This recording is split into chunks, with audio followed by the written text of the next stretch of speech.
Wow, that was I wasn't expecting. I didn't know you were a diehard Yankees fan, so that's phenomenal.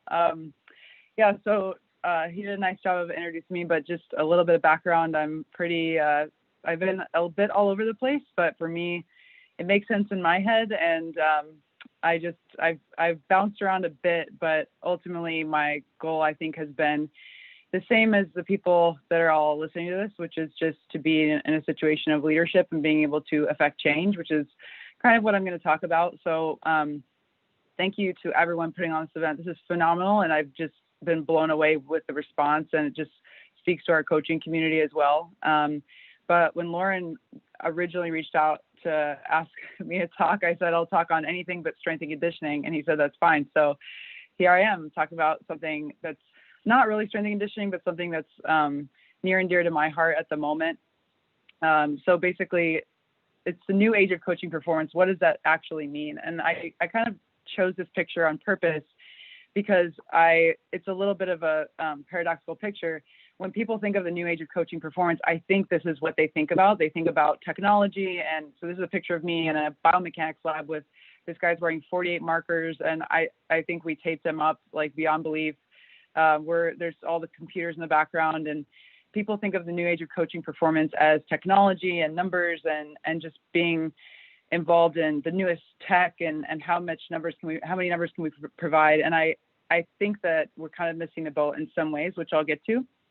So when I decided to go back to school for the second time, so just backtracking a bit in my background. So I've been in strength and conditioning for 10 years, and I decided to go back to school sometime 2017, 2018, and was in Europe all of 2019 and finished my research at Driveline Baseball in eye tracking for hitters. And so when I decided to go back to school, one of the reasons was because I was predicting the future, right? I'm trying to look 10 and even 20 years into the future of our profession. And I had to look around me and see what was going on. And so when I first entered the profession, realistically, my first real job, I guess, or my first job full-time coaching was at LSU as a graduate assistant, where I was coaching my own 2 teams and writing programs for them. There were no nutritionists, there were no sports scientists, there were no mental skills coaches. I think my last year they had a graduate assistant nutritionist, and that was about it. So strength and conditioning and athletic training were the 2 main people that fell under the umbrella of sports performance. And now, of course, we're seeing all of this specialization. And so part of me going back to school was to understand that the field is getting more specialized. And so I needed to catch up with that. And so my exercise science degree that I got 10 years prior is not irrelevant, but in some ways it's just no longer really fits the field and doesn't really fit where the field is going. So I decided to go back to school for more or less a degree in biomechanics and statistics, and got a heavy dose of coding, which I'm still shockingly very bad at. So if you don't know what I just said, then don't worry about it. But I at least have an understanding of what goes into that. And so I was able to get a bit more specialized within my career. But then also the second, wave of the future is what I'm really going to talk about. And the future of performance coaching is what I personally believe to be the future anyway, is actually what I'm doing right now. So I was just hired as a hitting coach for the minor league system with the New York Yankees. And so I really think that as strength and conditioning coaches, we could also consider specializing in these 2 areas, which is something that is not really considered specialization, but I definitely view it to be that. So being a sport coach, or even administration. And I'm listening to people talking about breaking down pitching mechanics and breaking down hitting mechanics. So it's really not that far outside of the realm of possibility. And obviously, like, I've just done it, and I think that there's going to be more and more strength and conditioning coaches crossing over for multiple reasons. One of which is just that the field sport coaches are starting to understand the importance of knowing the human body. And so specifically speaking, I was heavily influenced with the Astros. One of the hitting coordinators was Jeff Albert, and he has a master's degree in kinesiology. And so he hired a lot of hitting coaches that also had backgrounds in kinesiology and sport performance. And so I saw these coaches that were very well versed in the human body and applied that to their coaching on field. And so that was definitely something that affected me. And then it directly affected me because my current boss with the New York Yankees was a hitting coach with the Astros, and therefore, like, we connected there, and he has a degree in kinesiology. So when it came up for me to have the opportunity to be a hitting coach, he was like, of course you should be a hitting coach because you have this background of understanding the human body, which makes you better able to coach somebody on field when you're watching their movements and evaluating mechanics. So the other important point that I'm going to hammer on is administration. And so I definitely see myself coaching for the near future, like 4 or 5 years maybe. But after that, I will absolutely be in administration. And I see that as a specialization. And I also see that as something that is vital for like being a performance coach, which I'll get into, which isn't always thought of as one and the same. In fact, almost never. So right now we're kind of getting this idea, right? We have high performance coaches, senior director of sports performance, athletic conditioning specialist, director of strength and conditioning, director of high performance. We have all these titles. And I just wonder sometimes if we're actually getting better or if we're actually progressing the profession by adding all these different titles. And when this first started happening, I was probably at the very beginning of this, like right when I got into strength and conditioning, started to see all these different titles pop up beyond just director of strength and conditioning. And I think the idea was to present ourselves as something more than just weights, right? We wanted to present ourselves as directors of performance and something that was more all-encompassing, which I think is true, but it's kind of gotten murky and there's all these different titles and what do they all mean? Some of them mean different things, some of them mean the same thing, but they're different titles. We're trying to create the most creative title to maybe make ourselves sound different than what we really are or not, but we're just not really sure. No one really knows what it means, as this picture says. So I kind of like have examined what's going on in the profession. And this is just something that I think hopefully everyone on this call can relate to at least one of these things. I believe that I'd be shocked if you can't relate to at least one of these things. I'm going to highlight something that is, I believe, a very like macro level issue that can be solved if we think of ourselves as leaders and administrators in the future and view that as almost a specialization or even view that as a true career trajectory rather than just kind of that's our retirement plan after we get tired of yelling at 18-year-olds. So strength and conditioning life cycle. So I outlined 4 steps. This is quite different. This is quite different than some of the other presentations, but actually I think it's also just as the previous presenters mentioned, this just builds on what they were saying with breaking down the silos and having better communication, but they didn't really touch on a ton of communicating with the administrators and like blurring that line. And so that's something that I'm going to get closer to. So what I've observed both in experiences that I've had as a strength and conditioning coach, and then also just hearing from my friends and colleagues what goes on. So you've got the honeymoon stage, you've got the fan, the panic, and reduction, and I'm going to go into those now. So the honeymoon stage is basically hiring and being ignored. So if not necessarily being ignored, but I'll explain this. So this is when the administrator says, "We're so happy to have you. Do your thing. We trust you. You're the expert here. And I don't need all the details. You're good. You just go in the weight room and do your thing." And the strength coach then says, "Oh my God, this is so awesome. My boss lets me do my thing. She never questions what I do. He doesn't get in my business. Like everything's good. This is a honeymoon phase." So then we go to the next phase, which is what I like to call the fan. So the fan period is shit hits the fan. So something happens. That means there's an injury to an important player or a highly touted player. There's more injuries than normal. You're not winning. The players don't like what's going on. The coaches don't like what's going on. Something happens. And the administrator that used to say, "I don't need any numbers, you're good," says, "I need all the numbers. I need to know exactly what you're doing. I need to see your programs. And then the next step is, of course, they come to you and say, "Hey, what's a deadlift?" And I can't see everyone's faces, but I hope you're laughing at that because that's something that I've actually been asked in my own career. Why do we run stadiums? I heard so-and-so Twitter coach doesn't like the bench press. What do you think about that? And so they become inquisitive. So you go from an administrator that basically ignored you, which I'll get to in a second, that now since something, shit hit the fan, now they want to know everything, even though they don't even know what they're looking at when you present them all of the numbers. So then the strength coach says, "Oh, she doesn't understand or she doesn't get my job. The athletes aren't overtraining, they're over drinking, and I'm starting to feel undervalued." So the next stage after the fan, obviously, is the panic stage.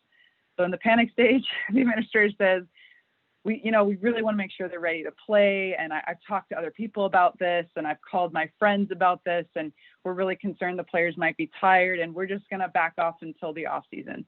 I once got a phone call relatively early in my career, got a phone call from an administrator who just said, hey, we're going to cancel the weight room for 2 levels of the minor league system for 3 weeks. Just no preface, no nothing.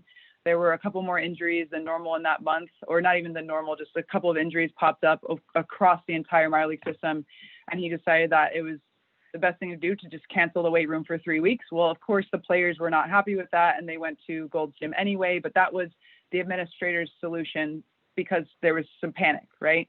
And then the strength coach says, they're tired from drinking and doing TikTok until 4 a.m. They're not tired from the weight room. He doesn't get what my job is. And training throughout the season is absolutely vital. Okay, so panic stage hits, and then the reduction, right? We already kind of talked about that in the last stage, but the administrator says no in-season lifting. I've never personally experienced this, but I know several of my friends that have experienced that. No squatting or no fill-in-the-blank exercise, whatever they deem is the problem. No bench press, no deadlifts, no barbell deadlift, but trap bar is okay. Whatever the administrator deems is not okay is removed from the program.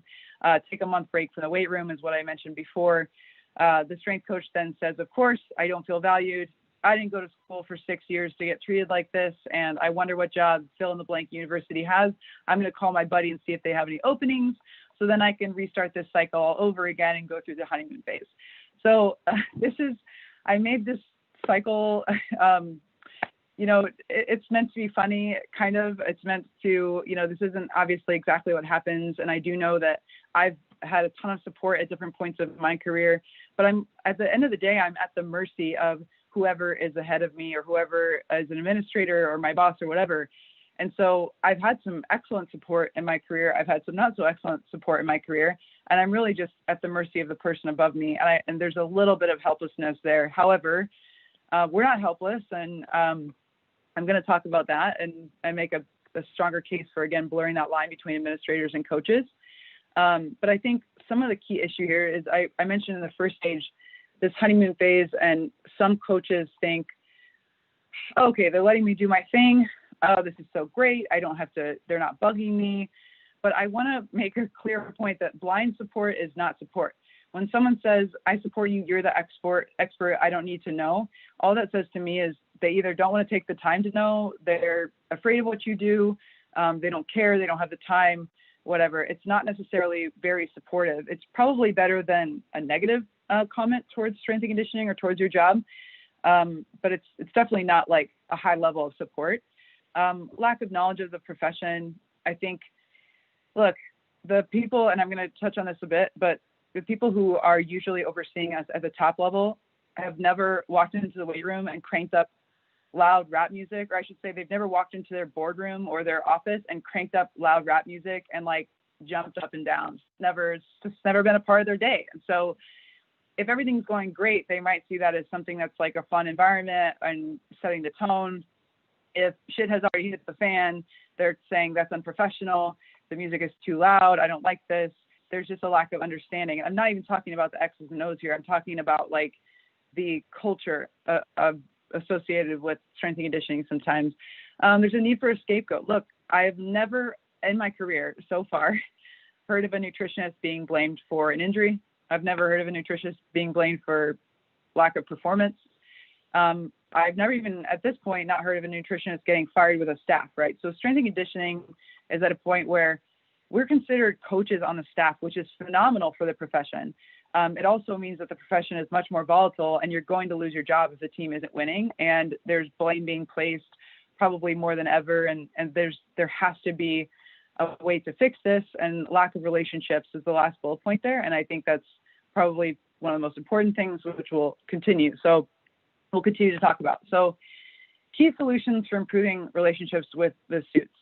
So first and foremost, you go to, well, I'm just going to, if they don't understand, I'm going to educate them, right? So part of educating is you're going to show them the numbers. So before they ask you for the numbers, you should have the numbers so that when shit does hit the fan, because it will, you have these numbers, you have these things to say, okay, I've been providing this.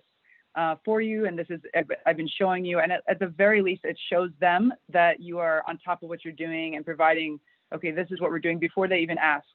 So whether that's sending videos or that's numbers or whatever, you're providing it to them. If they don't even respond to the email, who cares? So at the end of the day, if something goes wrong and they're asking you, say, well, yeah, I've already sent all of that to you. I've prepared. This is what. So you provide these numbers. I think specializing is something that is important. And when I say specialize, I don't necessarily mean you have to go back for a second master's degree. I just mean make yourself something other than just a general strength and conditioning coach. So that could be specializing in catapult. That could be nutrition. That could be taking coding classes, which I think is highly valuable in the environment that we're in today, where we can communicate better with the analysts and we can communicate better with the front office or the administrators based on the fact that we understand the numbers. That's highly important. Or you could just wear a suit, because that is some way to improve the relationship. So, and I'm going to get into this. So instead of you have to put yourself in the administrator's shoes where they're wearing suits to work and sitting behind a desk, and then they go down to the weight room and by the way, they go down to the weight room at 11 o'clock, which is like 3 hours into their day.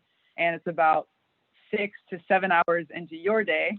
And you're eating your second meal hunched over because you're exhausted, because you just were extremely high energy levels for the past 5 hours coaching your ass off, and you're wearing sweats with your hoodie up, drinking your 6 cup of coffee.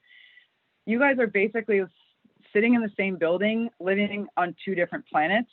And so the thing is of course you say, well, okay, they should come to us and they should learn it. That is true. There has to be both people coming together from both sides, but I think it's much less likely for the suits to come down and jump around and play loud rap music and join into your coaching game than it is for you to just put on a suit and go up and be a part of their quarterly budget meetings that they've never seen a strength coach at before in their entire life.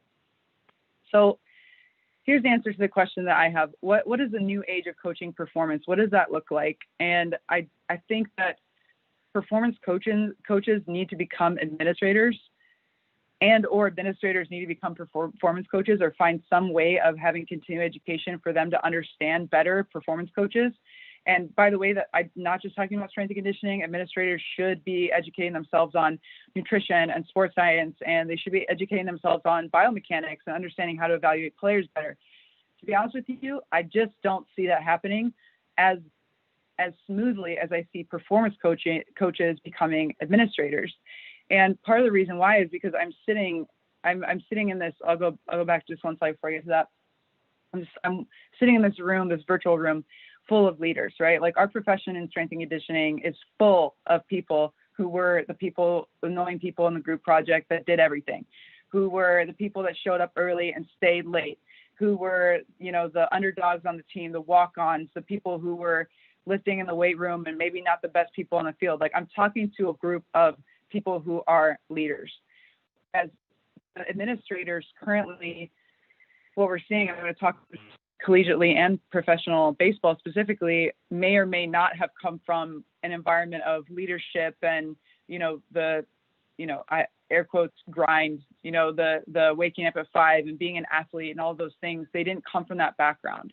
So it's much less likely that they would come to the performance side of things and see value in that than us just naturally going towards a leadership role.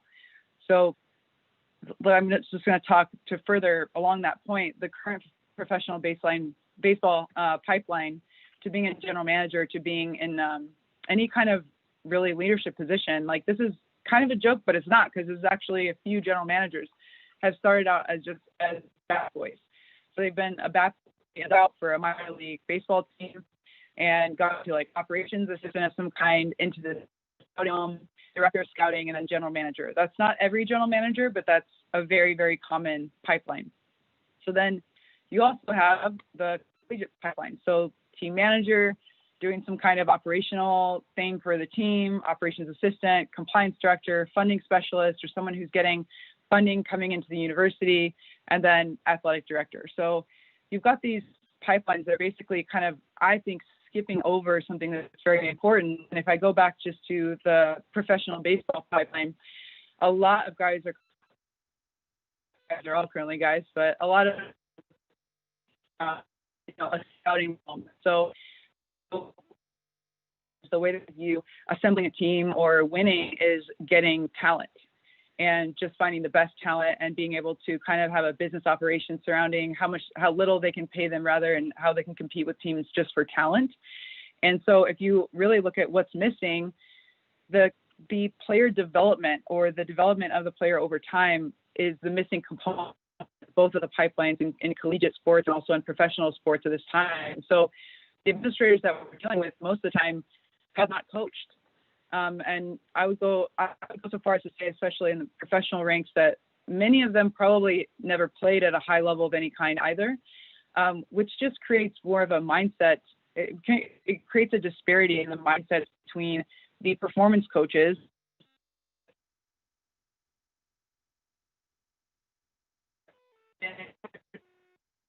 is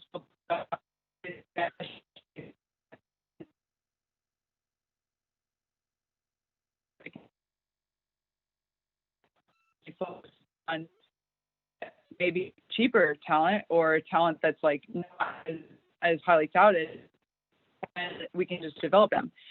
So basically what we're seeing here is, I think, a disconnect again between these current pipelines that you're seeing and the pipeline that I think that should be coming around the bend, which is the coaches becoming administrators. So here we have 3 examples: Coach Pat Ivey, Coach Pat Ivey. We've got Coach Moffitt at LSU, Donnie Mabe at Texas, all administrators. Obviously, but they're also in suits. And so they've been able to cross over and become assistant athletic directors of some kind, and being able to have it at the. So I think that I might be breaking up on the internet. Hang on just a second. I'm going to pause if anyone's listening. Okay, just want to make sure. I wait until somebody says that they can hear me. I'm not sure. Okay, we're all good. Thanks, Jay. All right, so we have seen this happen in the collegiate ranks, but also it's happening in the professional ranks too. Currently, about specific my own future as a performance coach, and my future as an administrator. But again, like I'm starting to completely blur and change from what we've previously thought. So Josh, one of my earliest mentors. I'm hearing that the audio keeps cutting out, guys. I apologize. Don't know how to fix it. I'm gonna wait for Jay to come on and tell me that I'm good. I don't really know. I hope you guys can hear what I'm saying. Okay, we're good. It does go in and out, but I think it just might be a Wi-Fi issue. I think you're doing awesome though. Okay. So we've got Joshbonifay here. So basically Josh was, I met Josh when he was with the Astros. He started out as a player, just playing professional baseball, went on to be a hitting coach and a manager, but then he transitioned over to being a field coordinator, which put him in a much larger role as a leader. And then a farm director is his current role with the Phillies. And what I love and what I want to point out about Josh is that I think it's one I say, I don't want to leave coaching. I still want to be on the field. I still want to be in the dugout. I still want to be in the weight room. I don't want to leave coaching. But I think it's what Josh has done. He's a farm director in the traditional sense, but he also changes into a jersey and goes on the field and is still coaching. And so he has this excellent hybrid role. And I have no doubt he's going to be a general manager and still coach. And so we're seeing right now, and I know there's other examples of this. These are just people that I know of that they're performance coaches, but they're in an administration role, and there's no difference. So anyone who knows Josh, he is a leader through and through. He has extremely high expectations for everyone around him, and so he is already this leader in a intangible sense. But now he has a title, so he can apply these leadership skills and also all of his background experience as a manager and hitting coach. So then also James Harris is currently with the Indians. So the presenters before this obviously know him very closely. I also am incredibly inspired by looking at his background. He was a graduate assistant football strength and conditioning coach at the University of Nebraska, while he was a graduate assistant, he was getting his master's degree in nutrition. So you see him early on. This is 20 years ago. He was specializing in nutrition, but had a strength and conditioning background. He goes on to be a sports performance director at Oregon, and then associate athletic director. And then now he's the vice president of player development for the Indians, which is pretty incredible. And I have no doubt, again, that he's going to be a general manager the next, I don't know. I don't want to say that's one. He started out as a conditioning coach. So I'm definitely taking a page out of his book as well to understand that he has these leadership skills as a coach, and he's applying them now as an administrator. And I know that he's had a deep impact with the Indians. So I just kind of transitioning to kind of shifting our mindset and understanding like where my mind goes when how can I better as a strength and conditioning coach. And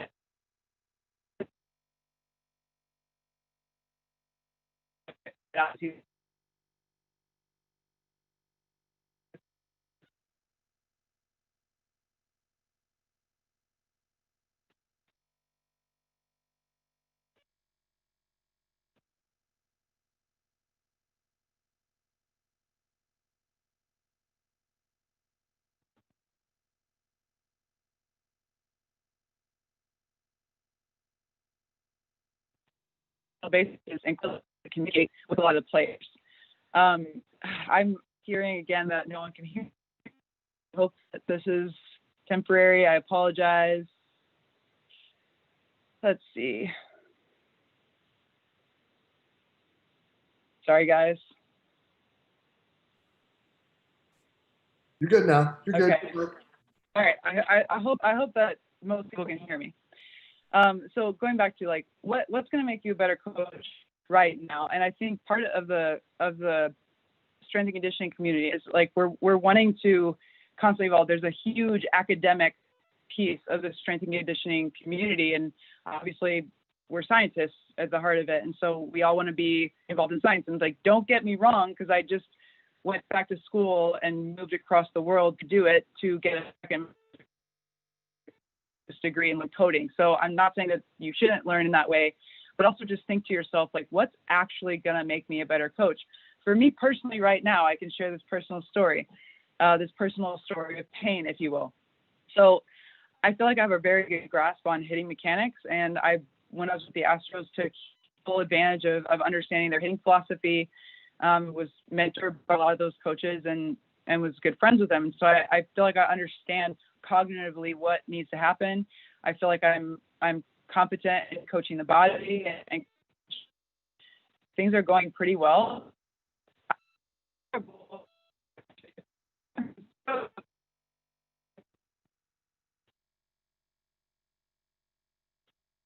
Practice just not ideal. So I have to ask myself the question, like, what is actually going to make me better? And if I'm asking directly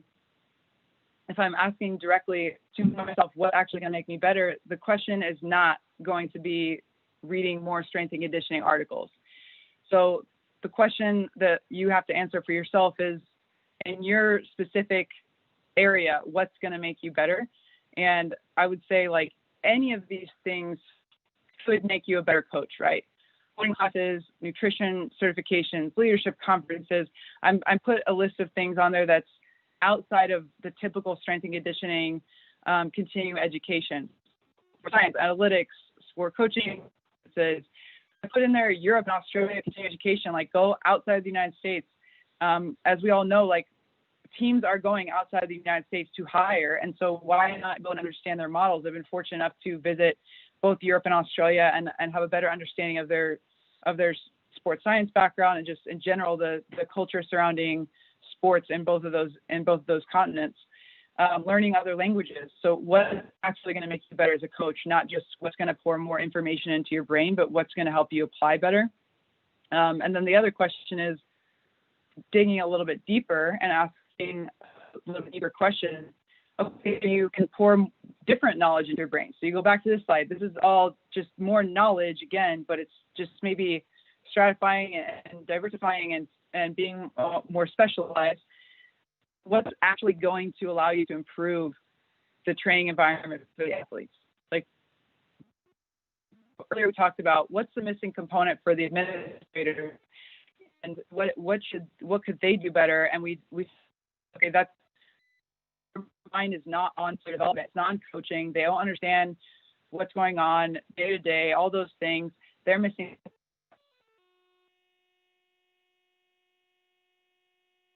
I think what could we get better at to actually improve the training environment? And the answer that I have is very simple. It's just feet at the table.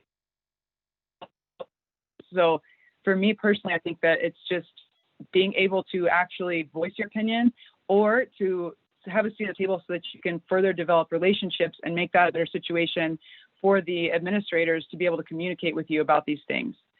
I don't know what my audio is like right now, so I apologize if it's getting a little rocky. And I also made this a pretty short presentation to know we're at the end of the day. Okay, Jay, this is all I've got. And I purposely left a lot of time at the end. I probably went a little faster than I would have liked to, but I'd like to open it up for a discussion, if that's okay, Jay.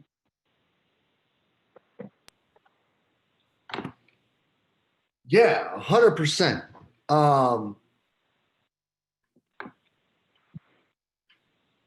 I'm going first.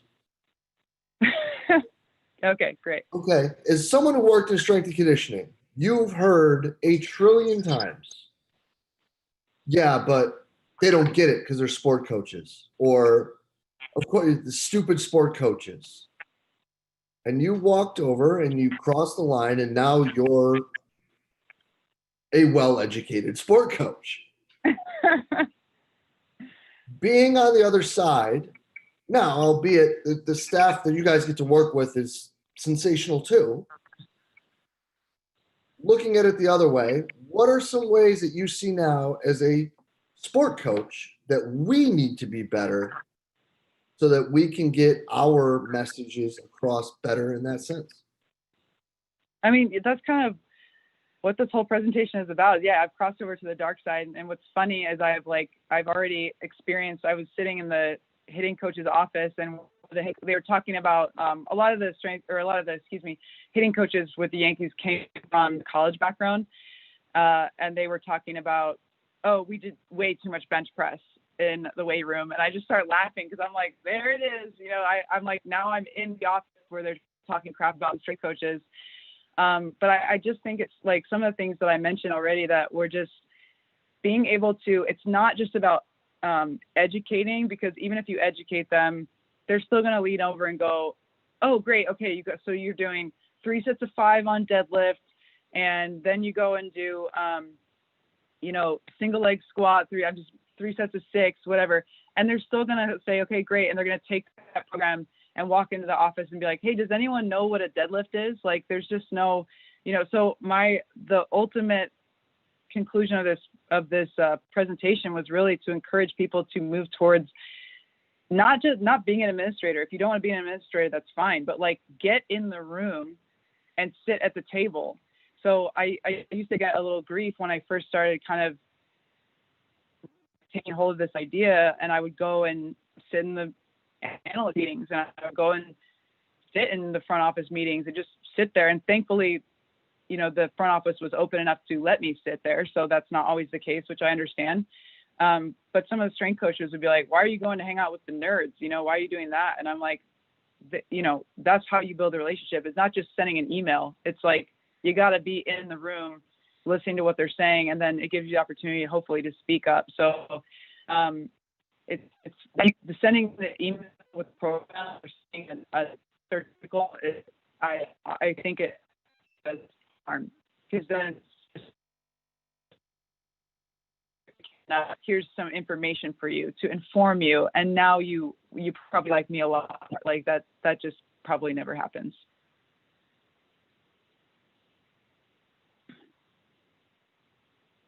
Oh, you're on mute, Jay. I'm going to make one quick announcement. I was playing a game today, and Narcisco Valencia, you won. The only person that caught that I changed every time I came on camera. So you're going to get a copy of all 4 of the manuals. For the rest of you that were sleeping, you missed some really rad gear and some even better presentations. Next,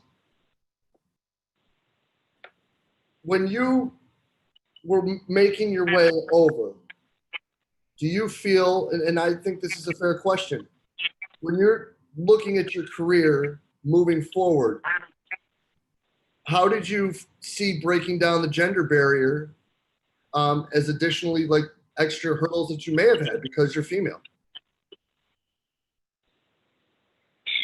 Oh yeah. I how do I see it? Well, it happened, and I don't know. It's still happening. It's not like I just like signed the piece of paper, which I think when I first got into the field, I was so naive. Like I was like, okay, I've signed a contract. I'm working in a professional organization. Now everyone's okay with this. And that couldn't be further from the truth. And so even now, like just the fact that I signed a piece of paper with the Yankees doesn't magically somehow erase, I don't even want to say discrimination, but just people's perceptions. And it's hard to know if it's getting better or not, because it'll never happen in my face. It usually happens behind my back or in a chat room or something I hear about many years later. But I don't know. I don't want to say I don't care. It's irrelevant. Like I can't care. And if someone doesn't like me because of that, then I don't have to focus on them. I have to focus on the people that have been extremely supportive and the people that were just one person, by the way. When that decision is made, many people in the organization are involved, and so it's not just like hiring a normal hitting coach. It's okay.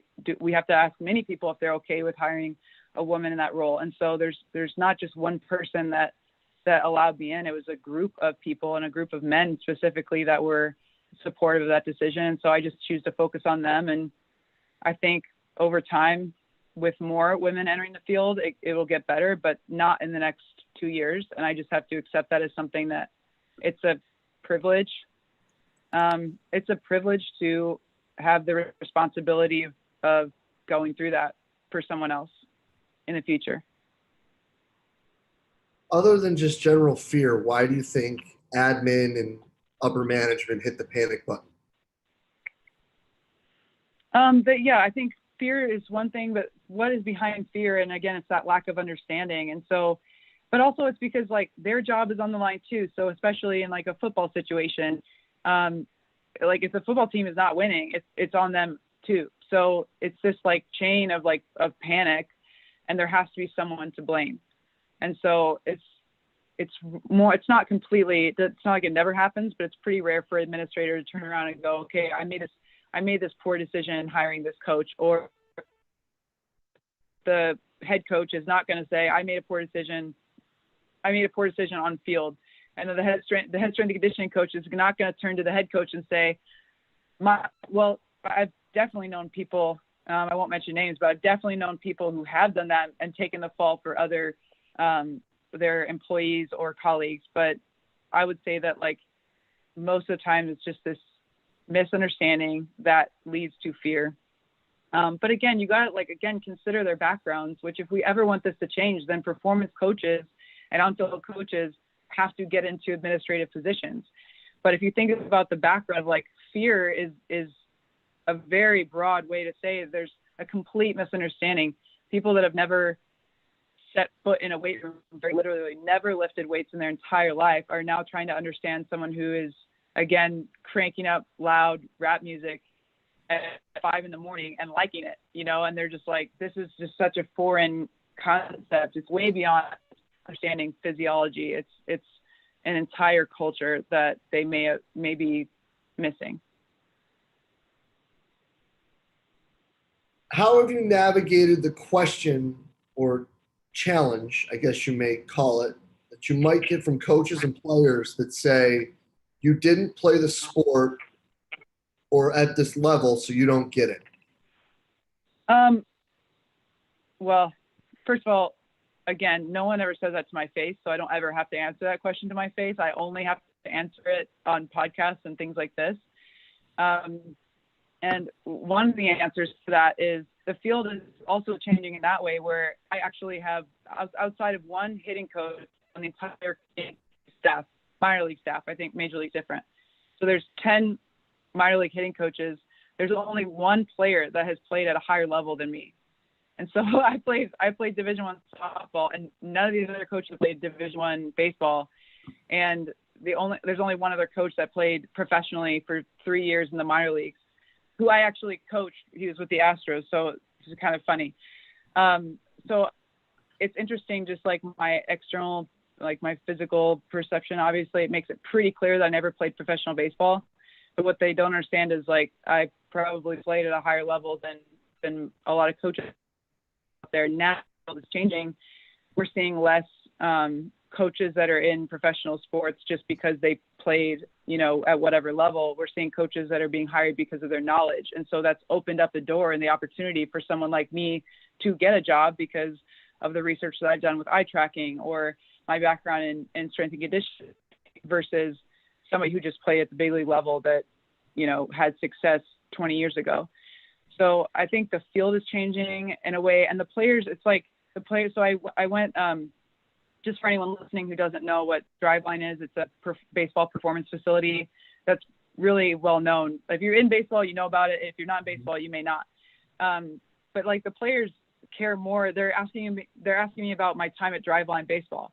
They're like, hey, how was that Driveline? It's the equivalent of Cressy. Like if I had worked at Cressy Sports Performance, which everyone knows that brand, and you go and work in a professional setting, maybe you didn't play professional baseball or you have no experience, but they know and trust Cressy. And so if you worked at Cressy's place, then they're probably going to trust you. And so it's amazing to think about, like, they're asking me about my experience at Driveline. And so I don't know, I think it's less of a big deal, but also regardless, like I still wake up with shoulder pain in the morning, and like I did swing a bat probably, I don't know, 50,000 times in my life. Like, I don't know how many times. So it's not like I didn't play. And I think they also understand that. There's been plenty of players already that have come up to me and said, like, hey, my sister played college softball and this and that. So I do think it's changing. But again, if they don't trust me because I didn't. I think that's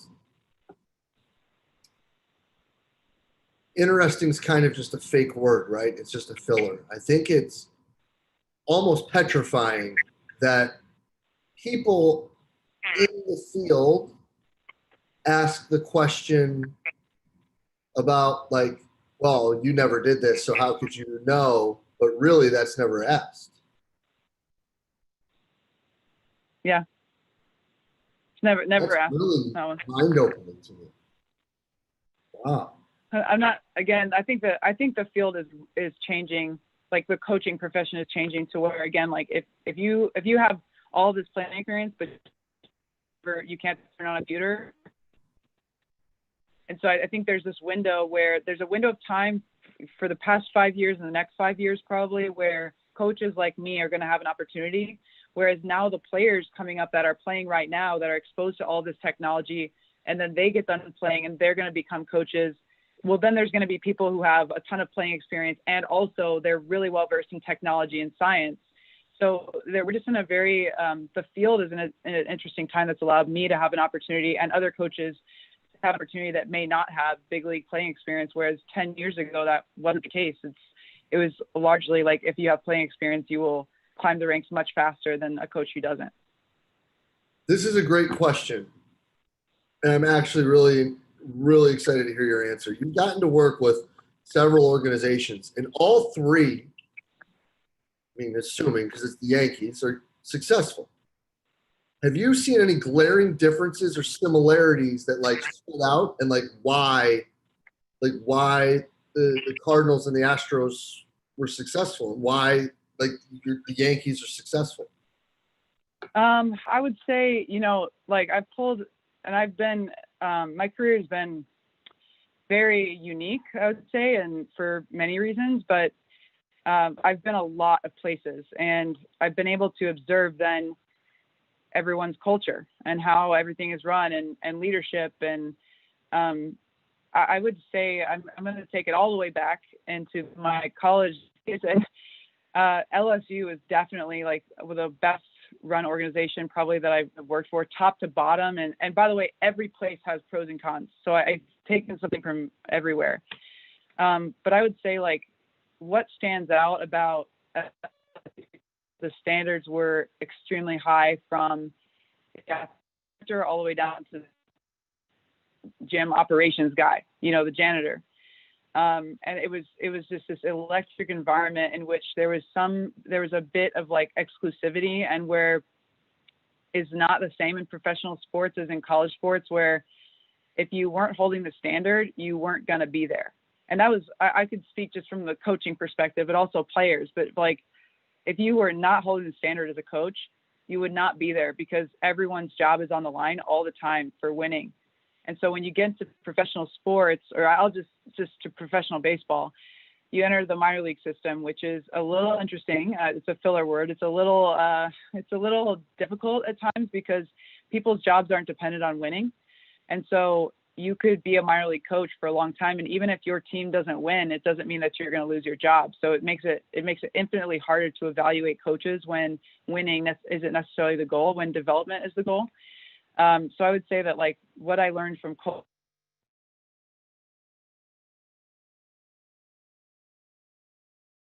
hopefully you guys can hear me. Not sure. Okay. I just lost it. I just lost on the phone.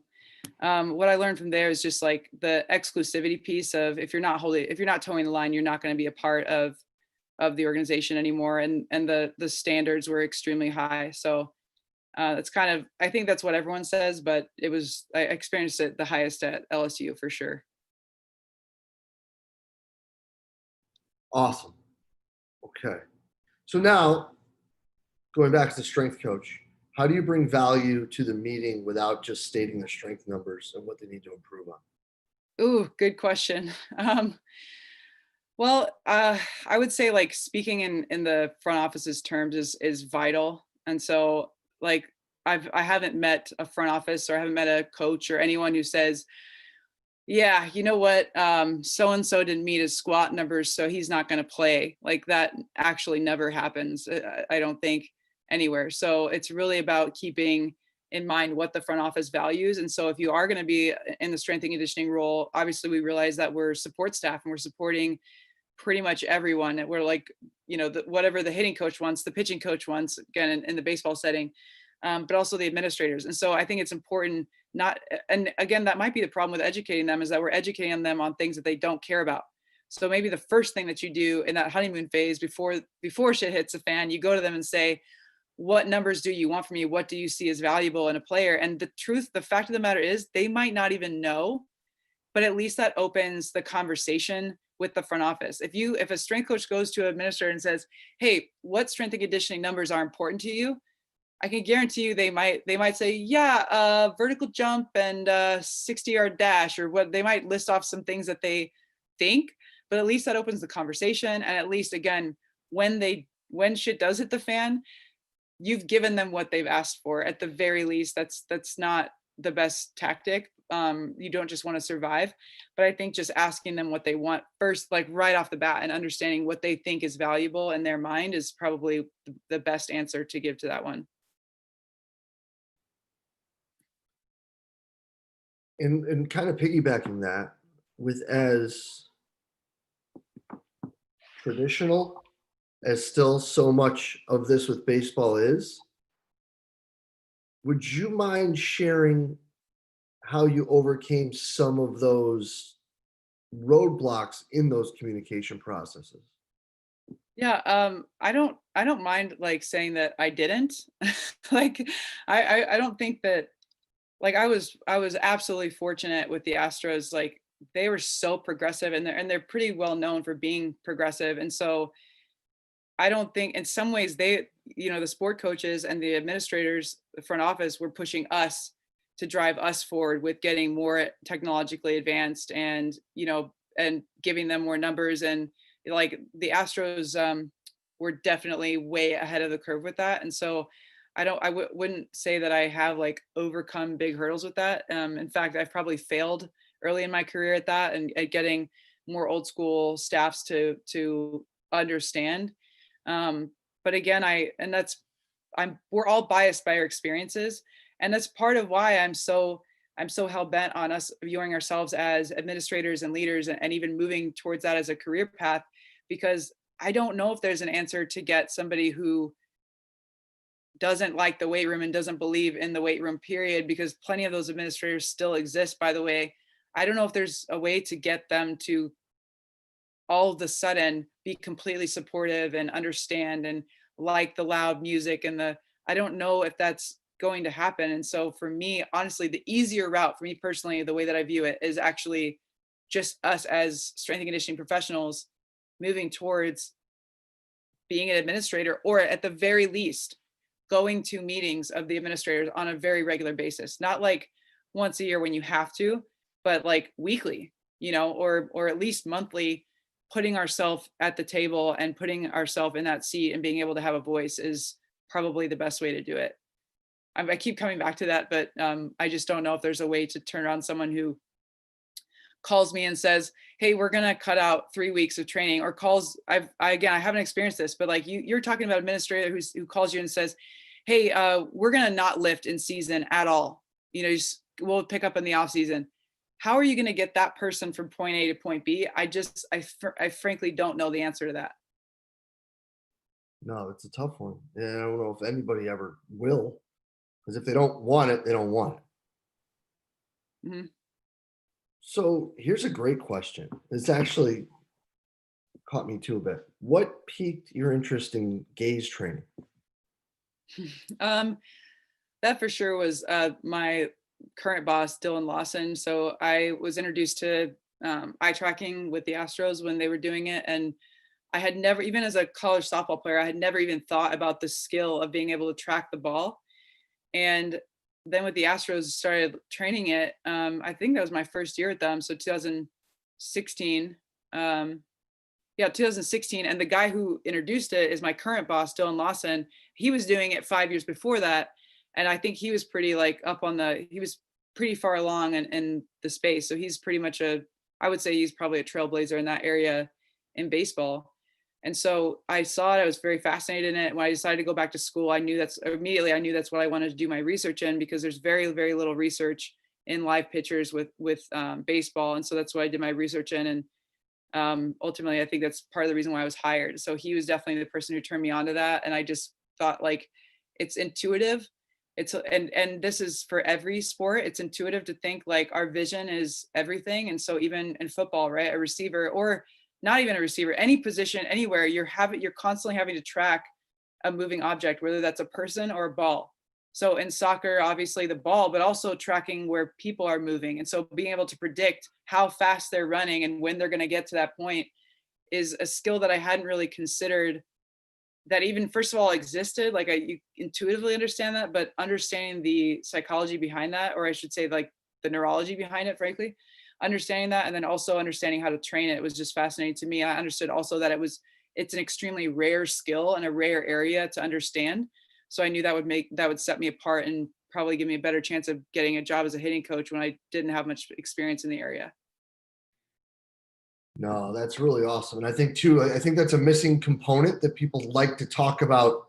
Because right now, like the neat thing to talk about, like in team sport, is like the constraints-led approach, right? Where you put them in games and they'll figure all these things out. But if you can't actually see well and your eyes aren't doing their job, you might be in trouble. But no, Yes.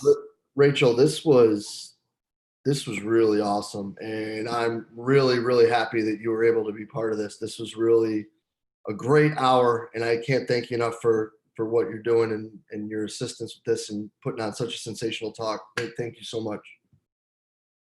Thank you, Jay. And I'm sorry about the audio. I hope that people were able to pick up the main message. Basically, take over the world. That's the main message. Be an administrator. Get up there. So yeah, thank you guys. Are we going straight into the panel? I believe